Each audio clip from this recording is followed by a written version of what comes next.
Welcome back to the Zone Podcast. First and foremost, we want to bring light to these uncertain times and hope everybody's staying healthy and safe, and hope you get to listen to us throughout your downtime.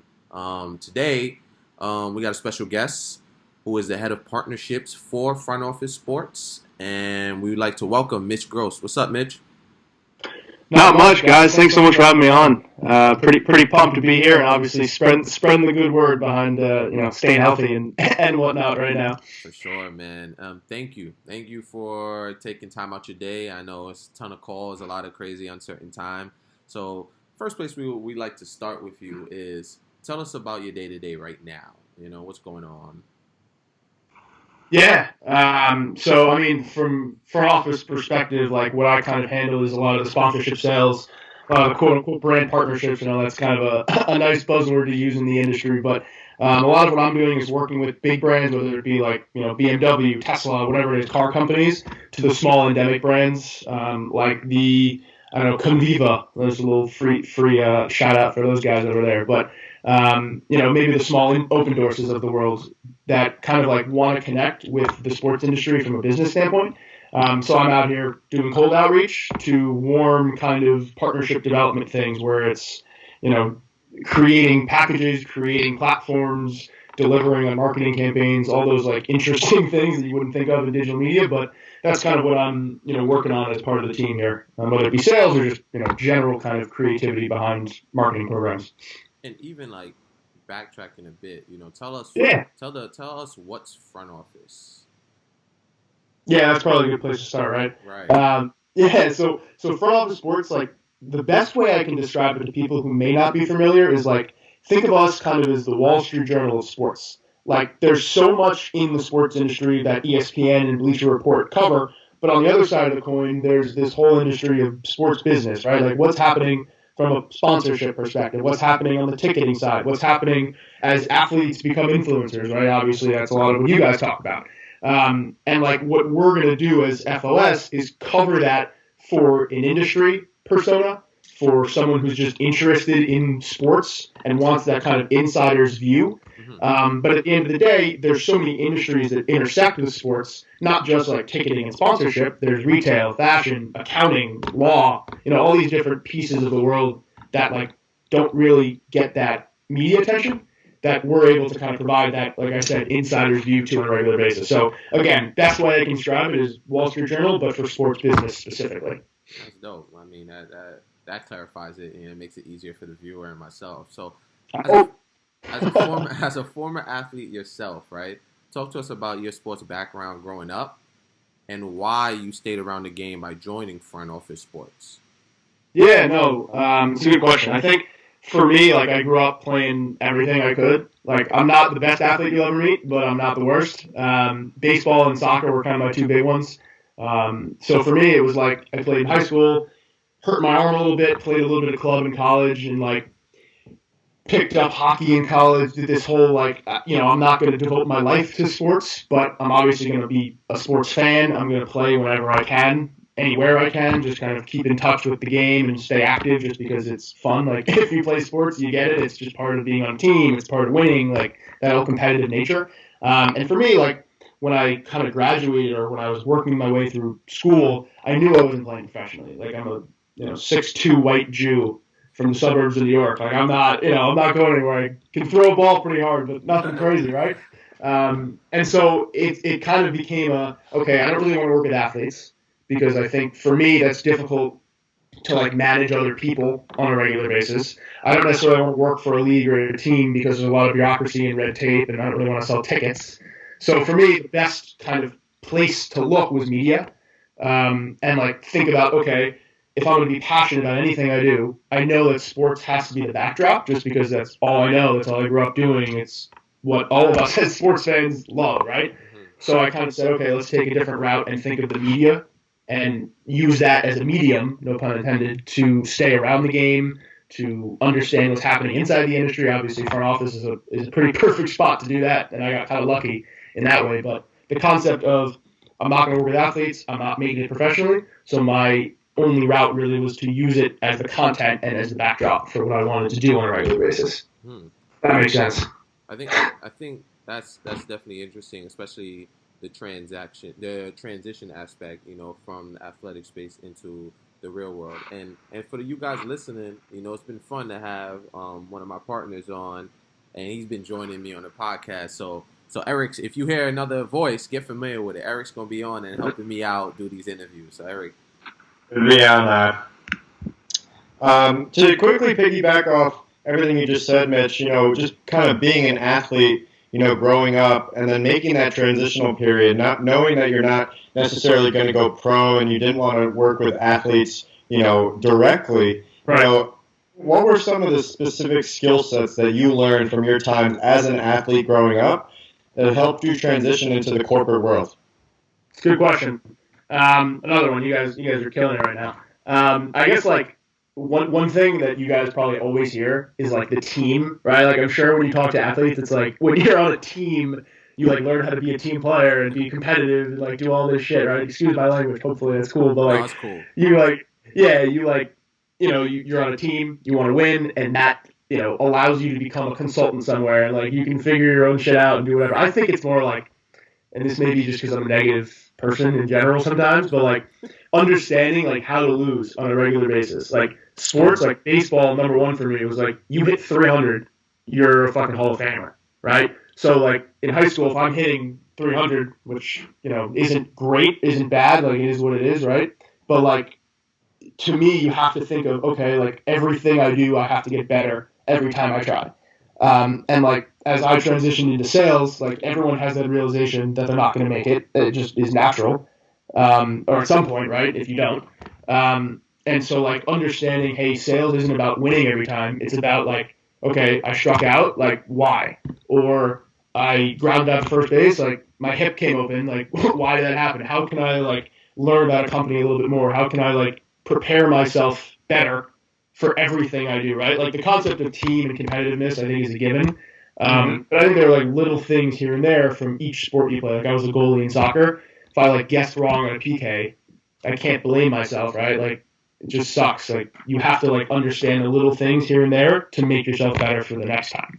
And I think all athletes kind of pick up on that as I'm sure you guys both do, as like you continue in your life. It's like, okay, I struck out, fine. Let me hit a home run next time, right? Like that kind of learnings, I think is pretty innate for sports people. Absolutely, and I totally agree with you. Just being resilient, any time that there is any type of adversity. Something that I can say as three athletes on the podcast today. We're able to flip the page, right? Something doesn't necessarily go our way. How to just move on from it.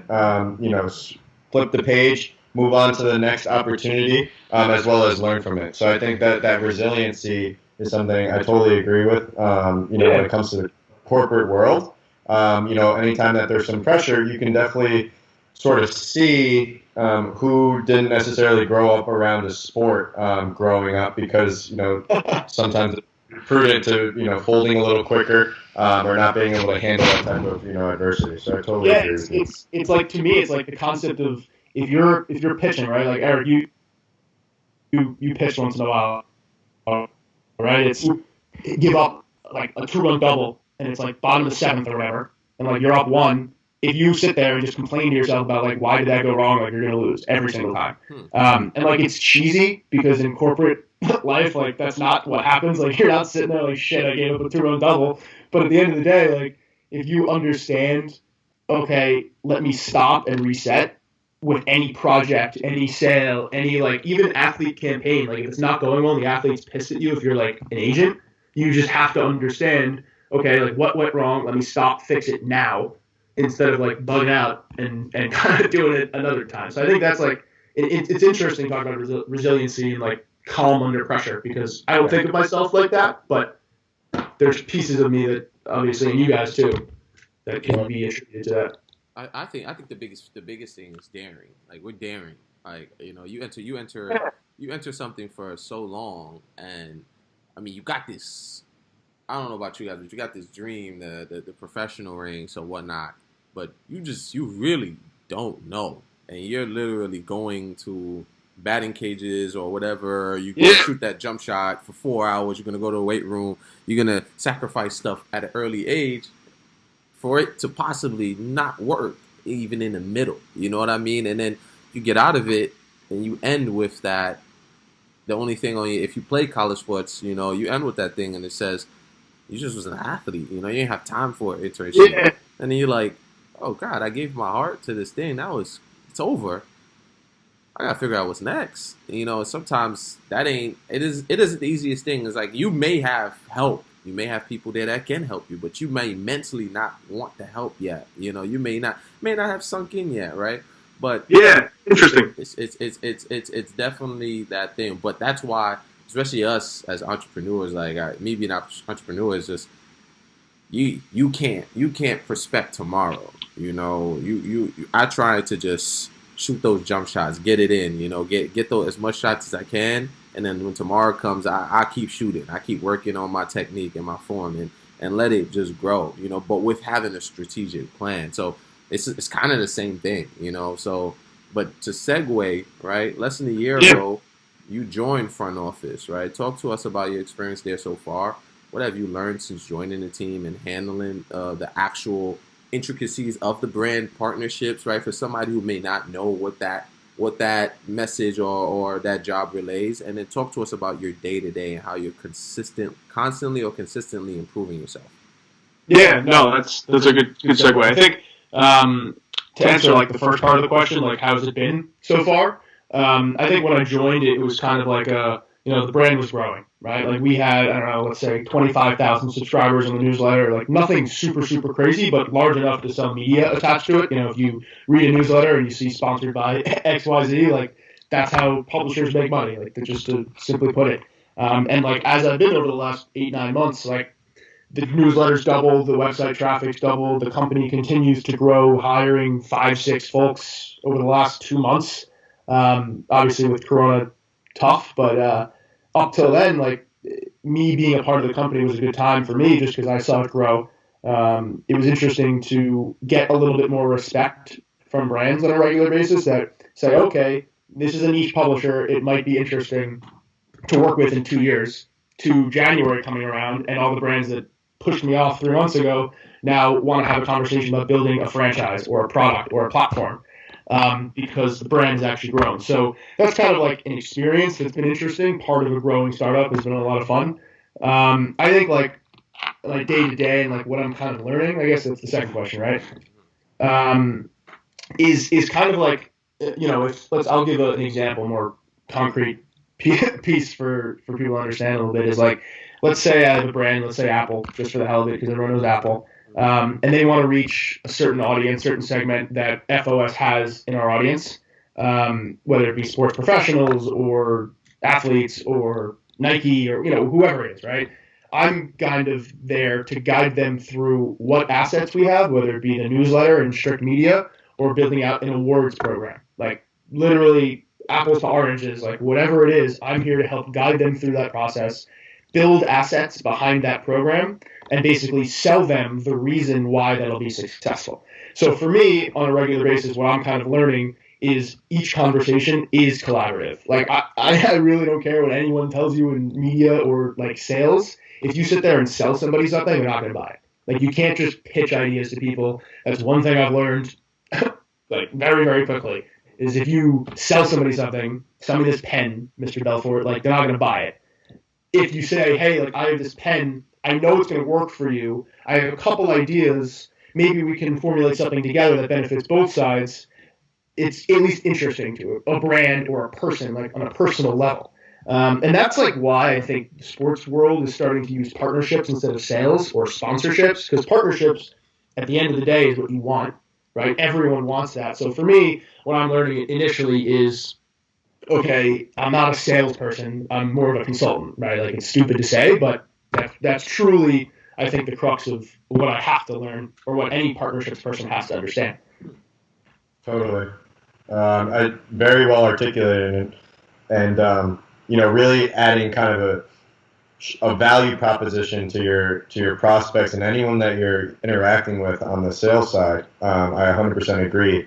And adding that storytelling and show how it could add value to their current situation.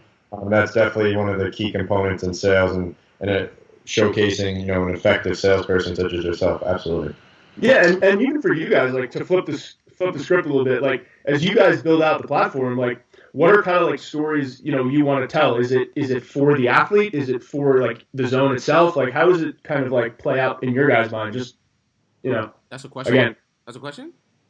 Yeah. Oh man, he switched the interview on us. Yeah, it's flipping the script a little bit here, boys. I think something that we've dived deep into, especially with what's going on, and I speak for myself, and I think Eric could attest to this, is the athletic programs, right? And how can we help them create a system that allows them, the athletic program, and the student athletes to both maximize their time on performance and efficiency, right? And we believe if they can do that through engagement, communication, and content, that and then it drives performance, the brand of the whole school goes up. And with the brand of the school goes up, right now there's no high school sports, right? There's no sports period, right? Now the younger generation of athletes will be able to see a brand that cares about them, so it can help recruiting, right? It can help the school with retaining players and players not transferring, right? And it can showcase that care to parents, like, wow, this institution cares about not only the performance on the court, but is also off the court. So yeah, exactly. We have those things in mind when we're building out this platform, and we know that software, human behavior, and wellness integrated together can provide that. Yeah, and for me, like that's super cool to hear, because even if you're not selling it, right, the concept here is you're taking athletes as the medium and you're building out a story for future athletes and school programs to benefit off of. Mm-hmm. So it's like the same concept there as you build, like you're more of an entrepreneur than I am. Like as you build the company out, it's just the same process holds true between, hey, let's use a medium and tell a story to benefit both sides at the end of the day. Perfect. Well said. Yeah, I'm just interested in that kind of stuff. It's cool. It's cool to me. Same. It's so interesting. We was actually on the line today with one of the head strategists that built out Canvas, right? And we were talking about how Canvas was kind of climbing the ropes when Blackboard was already there, and how they implied the strategy to grow to now, it's kind of neck and neck. They're pretty much 50-50 on the market share, but he was imparting some knowledge on us as we scale up and how they did it. And the two things he answered, but he answered more in depthly, is luck and timing. But how did they get the luck, and how did they attack the timing? And it's very important to hear. So it goes in part in what you're saying. Yeah, always cool to hear that kind of stuff. Always share that. Always. And to quickly kind of piggyback off your mentioning of timing, Ivan, and this is for you, Mitch. You briefly mentioned the current, coronavirus situation. How has front office sports kind of pivoted, if at all, to address the ever-growing need of delivering, quality content digitally to its consumers, as well as delivering value, to some of the clients that you work with, and some of the top brands around the world? Yeah, in terms of content, like we talked about it a little bit before, it's like the content itself, I think, really needs to change. Maybe I'm not editorial, right? Like I'm not sitting there writing the articles, but like there's still sports business news if you think about it. Like the XFL is canceled, PGA Tour is coming back, like the NFL draft goes digital. How does that come together? Like, I mean, just curious. You're a sports fan, both of you. Like, Microsoft is powering that whole thing. Like, what are the implications for Microsoft in sports? And they just partnered with the NBA. So there's so many like things going on behind the scenes that still writes itself. So content's there. Even from esports, right? Like BMW just signed 5 esports teams. That like news I think came out this morning or last night. But that's like a multi-million-dollar deal that you'd never really think of, but is kind of more important than normal right now. So like content is kind of interesting. Like I bet Barstool is like struggling with content because they sit there and they're like, no one's in the office, nothing's happening, like we can't really do anything, so they just have to force it. For us, it is luckily natural. On the other side of the coin, and how we're like addressing, I guess, partners and the sales side, like brands cut everything. No one knows what's going on, so media spend is, but like there are brands out there that are still activating. And I hate that buzzword, but it's true. There are brands that exist that are doing well. I don't know, like the home fitness goods. Like we have to be creative in how we attack like tonal and mirror and those type of like home goods, work from home, work out from home. Like that makes sense. So it's just more creativity and outreach. But in terms of like building platforms, we pivoted and created this like live show called Fundamentals, which is similar to this, like a podcast, but live, and we try and use it more for like the industry. Like, hey, this is what's happening. This is what each league is doing. Like, if you're in the industry, if you're at a brand, if you're at a team, you need to know this stuff. And so we try and quote unquote give back. And it sounds cheesy, but it's been pretty successful so far. We've gotten some pretty decent guests. We're gonna get some athletes on board too, which will be nice. So that's like a product we created. Obviously, we're doing a lot of with COVID-19 tracking, just keeping everyone up to date on what each league is doing, how each league is activating, how each league is talking to their fans. There's a ton of stuff on social, so maybe building that out into more of like a data report is something we can explore as part of like, hey, let's get a brand on board and do thought leadership, because I think that's a big piece right now is how can the brand stand out instead of like, hey, we're here to help. It's more of we're not just here to help. We're here to help because we do this.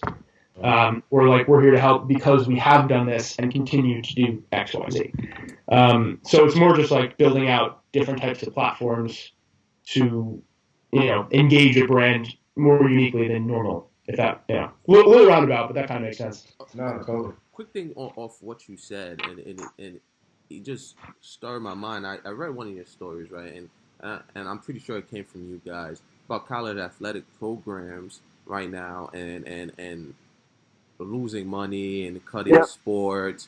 What is? Give me some more insight on thought process of that, and what do you think? Because I have my reserves and what I think. Yeah. How do you see that positioning out? Dude, I think college sports are in trouble. If you're asking me, like personally, I think it's a problem. Like I don't know what's his name, Jalen. What's his last name? Is his last name Jalen Brown? Whatever his name is. No. Green. I know you're talking about Green. Yep. Yeah. Just went G League. Like no NCAA right there. That's actually a big hit because there's already other dominoes starting to fall, and like that's going to be a thing now where athletes can kind of, even when college sports come back, like college basketball programs are not getting those top tier recruits, and they'll still do well in media. They'll still do well. It'll still exist. March Madness is probably too big to fail in my mind. Maybe it'll slow down, but those like mid-major conferences maybe become more important, because the Dukes and the Kentuckys don't get those huge recruits at the end of the day, or maybe the mid-major conferences start to struggle because they don't get the follow the drop down. So in terms of that, something changes big time. College football, I think it's too early to tell. Like, I don't know, but at the end of the day, if college football struggles, which I think it will, like universities have to cut other programs. There's no way around it. That's just the way the NCAA is structured. It's the way the NIL laws are structured right now. Like, that's just like the nature of the NCAA, and they built their own problem. And I'm a big, not anti-NCAA guy, but a big not true believer in how they structure their organization. And they can come sue me, but I think like if college football is in trouble, if college basketball is in trouble, like these other sports just don't drive revenue, and there's no way around that. Like that's just a fact. So if there's no revenue, like if you're any organization, if you're Google and you don't sell any phones, like you have to cut your phone. Like you can't manufacture any more phones.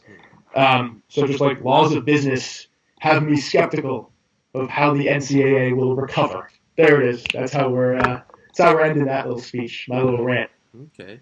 So now drive back into what we were originally talking about. How's the landscapes of sports and business changed the past several years, and how has it become more intertwined?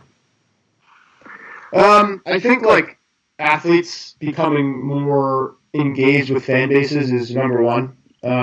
Like as athletes think of themselves and agencies think of athletes as influencers, like being able to talk to fans off the field makes for so much more content, makes for so much more brand play, which didn't really exist before. Like if you're an athlete, you're like Willie Mays, people only see you on the field, but now, you're LeBron, you have a show, you have a production company, like that makes sports more of a media business than just sports. So I think that's been pretty crazy over the last like 3 or 4 years even. And even like to that in like more broadly, I think when that kind of thing happens and athletes open up sports to other industries, I think other industries see sports not for just sponsorships, right? Like even in like the early 2000s, the only way you get involved with the team is if you have a sign on the wall, like the outfield wall or in the end zone, and then you have integration into like the team's back office, right? Like a business back deal. But now there's more, the team is a business, and how can a brand advertise like any other business would? So there's more creativity behind like actually getting brands involved. And I honestly think it starts with athletes. So that's kind of like what I see as number one, at least from an impactful perspective for sports. For sure, and even that integration, front office sports does an amazing job covering that intersection between sports and business. In your opinion, how are athletes more prepared for life after sports, such as the LeBron James, as you mentioned, compared to the years before? Do you believe that they're becoming more educated with the things that they're doing off the court and business ventures and investments, etc.? Talk to us a little more about that and some of the research that you've seen at front office sports. Yeah, no, it's totally spot on. Like they have been. There are so many companies out there that leverage athletes as influencers, and I guarantee you're going to start seeing agencies like VaynerMedia and Vayner Sports is a pretty good example of this as like a modern sports agency. But what they kind of do is build an athlete's brand. Like they don't really represent them in commercials. They kind of take the athlete and make them the brand itself. And like that's just one microcosm of what the industry is headed toward. But that type of interaction with athletes as people instead of like these larger than life people, right? They're just people. Is just preparing them to become normal people with a platform. So like the whole LeBron hashtag, I'm just an athlete, never more, not more. I'm just playing the sport I love, whatever it is. I think is actually super, super telling of how a young modern athlete is growing up. They're in a position where they have platforms and people listening to them and an ability to be more than an athlete. Like that hashtag is becoming more true just because of those agencies like Vayner and even WME is starting to do things like that. CAA too. Like I think it's when the agency world switches over to help these athletes, it becomes more of a business rather than like the innate athlete intrinsically saying, hey, I want to be a brand. But that kind of process, I think, is starting now with social media. Obviously, is key. But when you start seeing them in commercials and movies more and more and more, like that is a perfect example of why that's happening. For sure, and I totally agree. And it definitely seems as if the transitional period of rather than kind of getting an upfront fee, you see a lot more athletes asking for equity in business. So getting stock in particular, endorsement deals that they're doing, and over the course of the long term, they're preparing themselves for life after sports. So let's say 20, 30 years after, they've stepped foot on the court, they still have this equity that they can fall back on rather than this one-time upfront fee, and then that's that.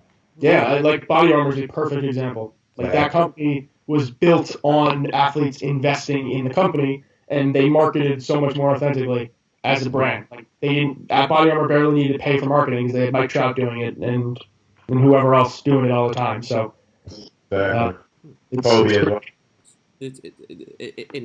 Kobe's part of that. Yeah, for sure. Hey, rest in peace, Kobe. What is something that you personally learned in the real world that you didn't as a student or student athlete and wish you did, whether it be financially, mentally, or physically? Like your call. It's a good question. There's so much. I don't know if this is a weird answer, but I think like a lot of the industry itself is very much built on long-term friendships. And I don't mean that as a bad thing or a good thing.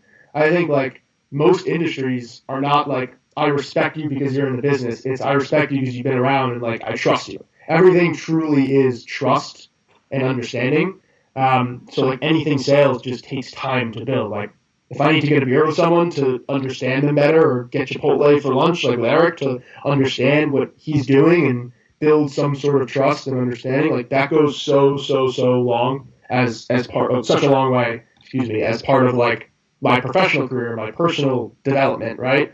And I think when I came in, I was kind of like, okay, like I'm going to be nice to people and they'll be nice back. And not saying they weren't nice, but I think one thing I've learned is you really do have to earn that kind of trust, that kind of respect at a professional level. Very true. Very true. Cool. And to kind of hone in on everything you just mentioned, Mitch, to our current athletes out there, whether that be high school or collegiate athletes, they're looking to make the transition. They're graduating in the next upcoming years. They have an idea of what they want to do, for life after sports with whatever career field that they, may pursue. What's some advice that you'd give them, as they make that transition for life after sports? That's a very good question too. I think my number one piece of advice is you don't have to look at sport initially. And I said this a little bit before, is I took media as my route to be involved in sport, but I think a lot of athletes think, hey, when I'm done with sport, I'm going to work at a team, or I'm going to work in a league, or I'm going to work directly with other athletes just because I have to be around the game. But my career started in print media. I did media sales and then parlayed that into understanding how the media world works and use sport as a background, like I said. So if you're an athlete and you have a passion for photography, maybe don't work for a team or USA Today Sport.